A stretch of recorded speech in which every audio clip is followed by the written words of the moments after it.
પવિત્ર પુરુષોત્તમ માસના પાવન અવસરે સમગ્ર પોરબંદર પંથક ભક્તિના રંગે રંગાયો છે. ત્યારે શ્રી બ્રાહ્મણ સુપ્રીમ કાઉન્સિલર ગુજરાતના નેજા હેઠળ પોરબંદરમાં વધુ એક ધાર્મિક કાર્યક્રમ સંપન્ન થયો છે, જેમાં ગોરમા ગ્રુપ દ્વારા પુરુષોત્તમ માસ નિમિત્તે વિશેષ ભજન સંધ્યા અને ભગવાનને 56 ભોગ ધરવાના મનોરથનું આયોજન કરવામાં આવ્યું હતું.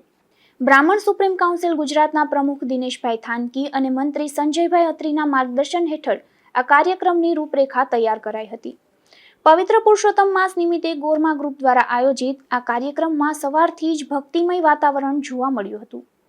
અલૌકિક ભજન સંધ્યા કાર્યક્રમ દરમિયાન સુમધુર ભજનોનું આયોજન કરવામાં આવ્યું હતું, જેમાં મોટી સંખ્યામાં ઉપસ્થિત શ્રદ્ધાળુઓ લીન બન્યા હતા. તો પ્રભુ સન્મુખ વિવિધ વાનગીઓ સાથેનો 56 ભોગ ધરવામાં આવ્યો હતો. ત્યારે ભગવાનના આ અલૌકિક અને શણગારેલા 56 ભોગ સ્વરૂપના દર્શન કરીને ભક્તોએ ધન્યતા અનુભવી હતી.